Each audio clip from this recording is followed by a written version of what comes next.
Après analyse technique approfondie, l'individu est identifié au nom de Bahari Abdraman et se trouve être un officier des forces armées burkinabè.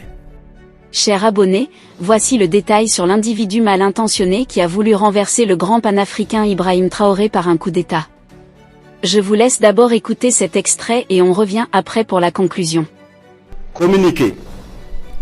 Il y a quelques semaines de cela, les services de renseignement ont intercepté plusieurs communications entre un individu et des chefs terroristes portant sur des détails des positions des forces de défense et de sécurité intérieure, des volontaires pour la défense de la patrie, ainsi que sur les opérations militaires.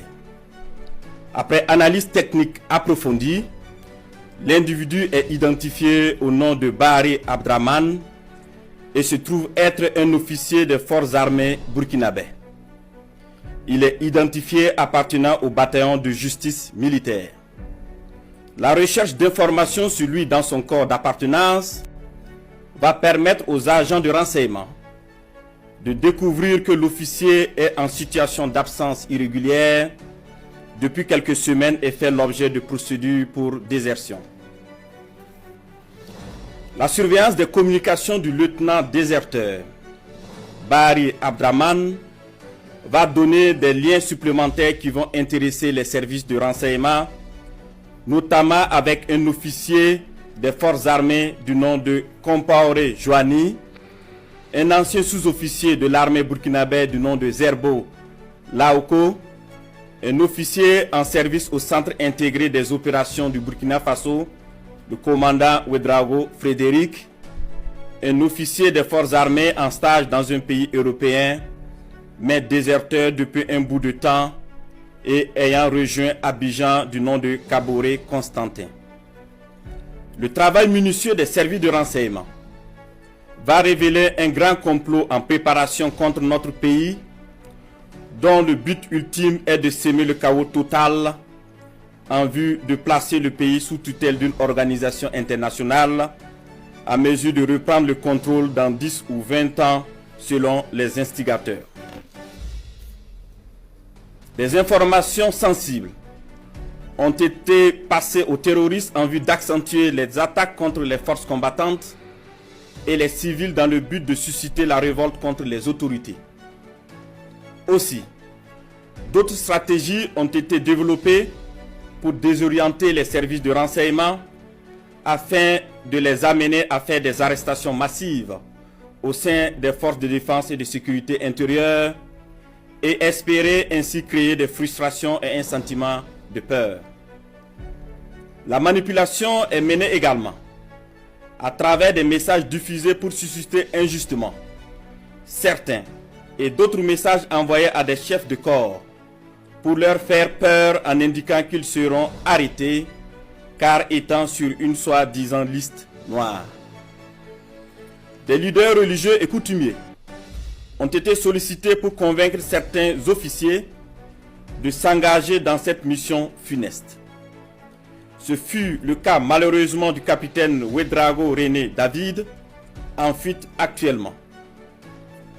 Dans le même ordre d'idée, des VDP ont été contactés pour démoraliser leurs camarades et de l'argent leur a été envoyé pour cette basse besogne. Tous ces stratagèmes perfides ont été développés dans le seul but de déstructurer l'armée et semer le chaos. Les services de renseignement ont suivi la manœuvre qui devrait aboutir, selon le plan des comploteurs terroristes, le mercredi 16 avril 2025, à un assaut sur la présidence du Faso par un groupe de soldats recrutés par les ennemis de la nation. Cet assaut devrait être mené au même moment que plusieurs attaques terroristes d'envergure pour occuper les vecteurs aériens à défaut de pouvoir les détruire au sol. Quelques jours avant la mise en œuvre de ce projet diabolique, des VDP et soldats patriotes se sont présentés dans plusieurs services, notamment au renseignement et à la présidence du Faso, pour dénoncer le coup en préparation. Ces dénonciations se sont poursuivies jusqu'au mardi 15 avril 2025 et ont permis d'arrêter des cerveaux de la manœuvre à Ouagadougou et d'autres en fuite vers la Côte d'Ivoire. Il faut noter que les cerveaux à l'extérieur du pays sont tous localisés en Côte d'Ivoire, y compris le nommé Bahari Abdraman. Le complot se poursuit activement depuis leur centre des opérations à Abidjan, avec pour objectif de semer le chaos au Burkina Faso avant le mois de juin. Les services de renseignement poursuivent leurs actions de surveillance et tiendront l'opinion nationale au courant de toute évolution de la situation.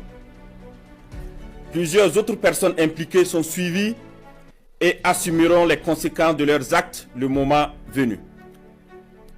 Nous invitons les populations à rester sereines et vigilantes et à signaler toute activité suspecte. Quant aux vaillantes forces combattantes, nous les encourageons à poursuivre leur mission avec détermination tout en restant vigilantes. La patrie ou la mort, nous vaincrons. Chers abonnés, comme vous avez suivi dans cet extrait, au Burkina Faso, les autorités ont révélé, ce lundi 21 avril 2025 au soir, avoir déjoué une tentative de coup d'État qui ciblait les institutions de l'État.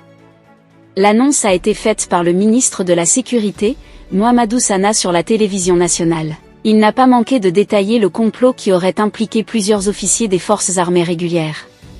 Selon le communiqué officiel, les services de renseignement ont intercepté des communications compromettantes entre un militaire burkinabé et des responsables de groupes armés. Selon les précisions du ministre, des militaires dissidents, en collaboration avec des groupes terroristes, prévoyaient d'attaquer la présidence de la République le 16 avril 2025. Le plan comprenait également des actions coordonnées dans plusieurs régions du pays, dans le but de plonger le Burkina Faso dans le chaos pour s'emparer du pouvoir. Mahamadou Sana a salué la vigilance des services de renseignement, qui ont pu détecter et dénoncer le complot à temps. C'est grâce à leur réactivité que cette menace a pu être neutralisée avant son passage à l'acte, a-t-il affirmé, sans donner davantage de détails sur les modalités de cette intervention. Dans la foulée, plusieurs arrestations ont été opérées. Parmi les personnes interpellées figurent des officiers, des sous-officiers, des soldats et des membres des forces de sécurité. Aucune précision n'a encore été donnée sur leur nombre exact ou leur grade, mais les autorités indiquent que les investigations se poursuivent pour déterminer l'étendue des complicités. Que pensez-vous de cette situation? Laissez votre avis en commentaire. Si vous avez trouvé la vidéo intéressante, cliquez sur j'aime et partagez à vos amis. Mais n'oubliez pas de vous abonner et de cliquer sur la cloche de notification pour ne pas rater mes prochaines vidéos.